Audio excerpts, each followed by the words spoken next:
Selamat siang, perkenalkan nama saya Bernardito Seraldi, NPM 21130532660 dari kelas 4B Program Studi PGSD Universitas Lampung. Di sini saya akan menjelaskan pembelajaran pendidikan inklusi. Pendidikan inklusi sendiri adalah suatu sistem penyelenggaraan pendidikan yang terbuka bagi siapa saja dengan latar belakang yang berbeda. Pendidikan inklusi ini diperuntukkan bagi anak-anak yang memiliki kebutuhan khusus ataupun keterbatasan. Pendidikan khusus ini menempatkan siswa dengan kebutuhan khusus bersama dengan siswa didik pada umumnya di dalam satu kelas. Sehingga diharapkan dengan adanya pendidikan inklusi ini dapat mengembangkan potensi pada anak-anak berkebutuhan khusus di dalam lingkungan umum. Karena kondisi setiap siswa itu berbeda-beda dari segi fisik dan lain-lain, maka penyesuaian metode pengajarannya juga perlu dipahami oleh peserta didik reguler dengan peserta didik berkebutuhan khusus. Pendidikan inklusif ini dinilai dapat mengembangkan secara maksimal bakat anak, karena seperti yang kita ketahui, setiap anak memiliki potensi bakat yang berbeda-beda. Sementara itu, kurikulum yang diterapkan di sekolah inklusif adalah kurikulum sekolah reguler yang disesuaikan. Maksudnya, kurikulum itu sedikit dimodifikasi agar siswa bisa sesuai dengan kemampuan dan kebutuhan serta kondisi siswa. Tes akhir pendidikan inklusi ini akan disamakan dengan sekolah reguler dan menjadi tolak ukur dengan menggunakan ujian akhir yang sudah disesuaikan. Tujuan dari pendidikan inklusi sendiri adalah yang pertama, memenuhi hak asasi manusia untuk mendapatkan pendidikan yang setara. Yang kedua, meningkatkan kepercayaan diri anak, baik kebutuhan khusus maupun tidak. Yang ketiga, menumbuhkan rasa toleransi terhadap perbedaan setiap anak-anak. Yang keempat, semua peserta didik dapat membaur menjadi satu sehingga tercipta interaksi yang aktif. Yang kelima, bagi para pendidik, akan mendapatkan pengetahuan mengenai pembelajaran kepada siswa dengan latar belakang yang berbeda-beda. Yang keenam, mampu memberikan pendidikan terhadap seluruh siswa dengan latar belakang yang berbeda-beda. Yang ketujuh, dapat mengembangkan gagasan baru agar bisa diaplikasikan ke lingkungan masyarakat. Pendidikan inklusif sendiri memiliki beberapa karakteristik. Di antaranya yang pertama, pendidikan inklusif harus ramah dan hangat, sehingga dapat memberikan rasa nyaman terhadap para peserta didik yang memiliki perbedaan latar belakang atau kondisi. Yang kedua, pendidik dan tenaga didik memiliki latar belakang serta kemampuan yang berbeda-beda. Yang ketiga, dalam prakteknya, pendidikan inklusi semestinya memberlakukan tempat duduk yang bervariasi agar bisa saling membaur satu sama yang lain. Yang keempat, materi dan metode pembelajaran dari pendidikan inklusif bervariasi agar lebih menyenangkan, lebih menarik, dan tidak mudah bosan. Di Indonesia sendiri, pendidikan inklusi sebenarnya sudah ada landasan hukum. Landasan hukum itu tercantum pada Undang-Undang Dasar 1945 Pasal 31 Ayat 1 dan 2 yang berisi mengenai hak dan kewajiban warga negara untuk mendapatkan pendidikan.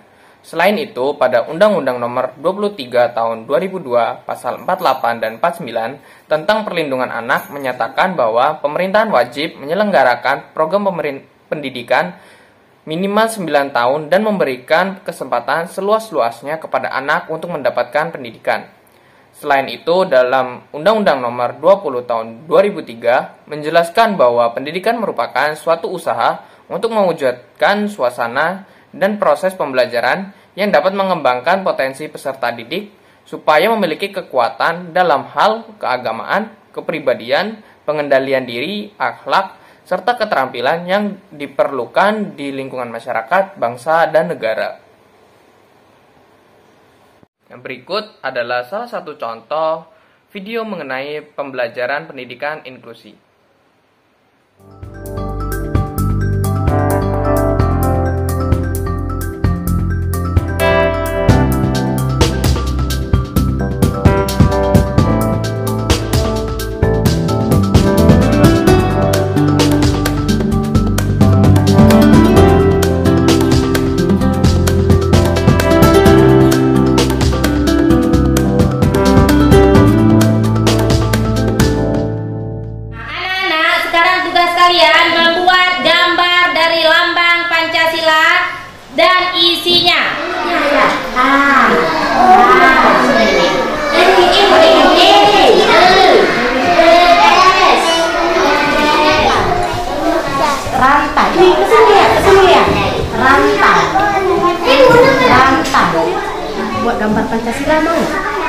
Ayo kita buat gambar rantai ya.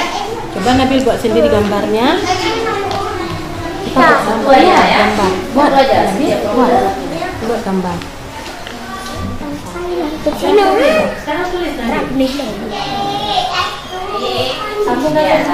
Tuh.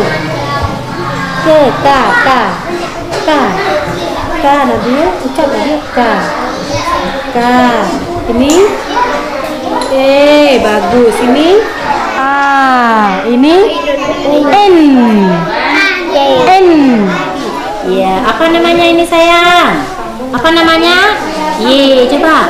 Sekarang bulat ya.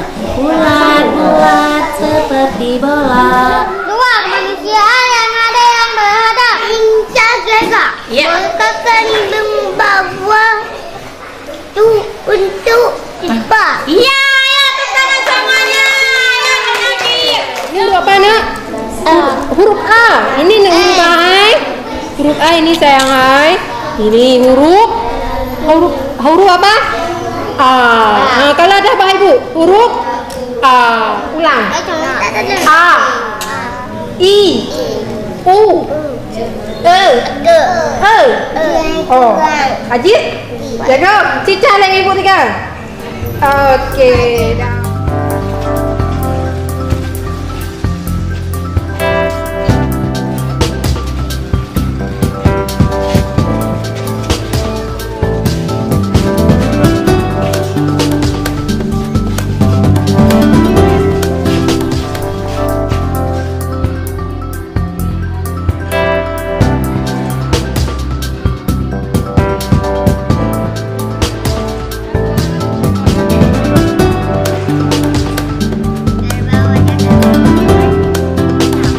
Sekarang tunjuk mana warna kuning di kotak warna ini.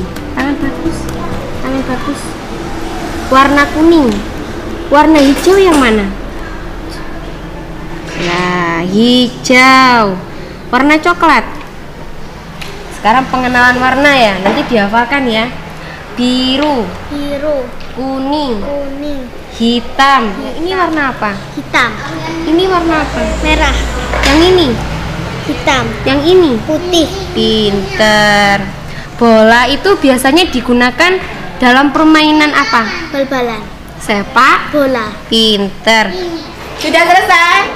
Nah, kalau sudah selesai, tukar sama teman kalian.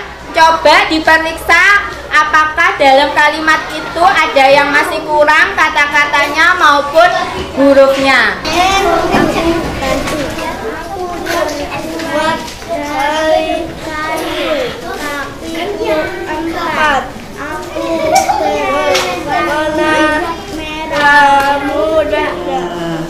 Baju ditaruh wes karena kain tidak ada, kita baju.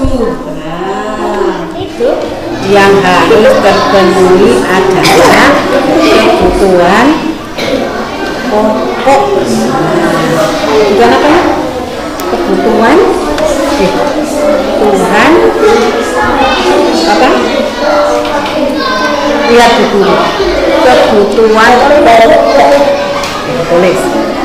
Kebutuhan hidup, rumah, baju, motor, HP, kemeja, televisi, tempat tidur. Nggak ada yang mau teman sama aku nggak bisa karena nggak bisa baca. Saya sudah pintar, jadi teman-teman banyak bermain sama saya. Sejak dulu Wildari itu tidak bisa membaca dan nangisan. Sejak kelas 4, Bu Reko membantu Wildari membaca. Dia sangat percaya diri sekarang.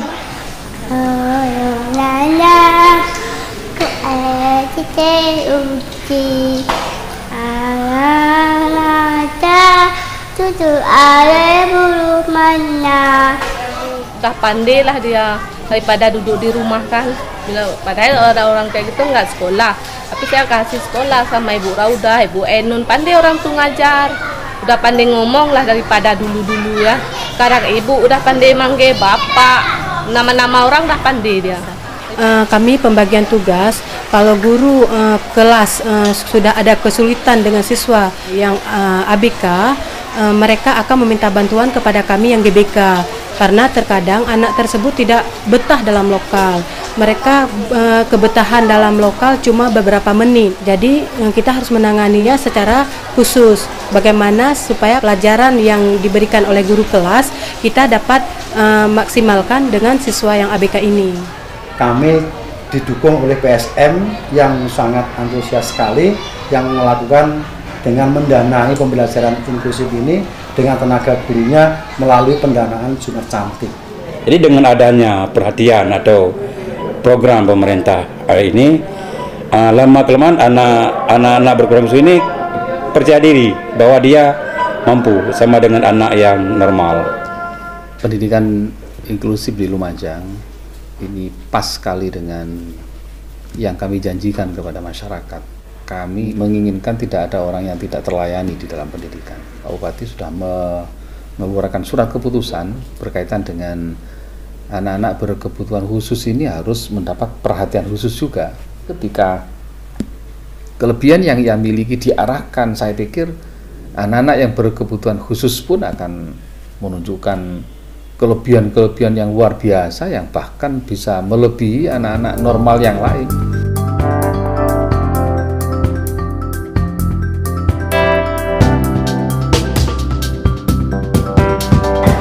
Neraca Cartesius terbuat dari botol aqua bekas diisi air dan tabung reaksi.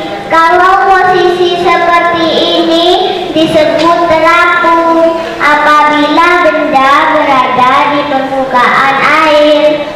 Jika ditekan keras sekali, benda akan tenggelam apabila benda berada di bawah air. Jika ditekan pelan, benda akan melayang apabila benda berada di tengah-tengah air. Terapung, melayang dan tenggelam ini terjadi karena adanya tekanan, dan di dalam tabung reaksi ada rongga udara.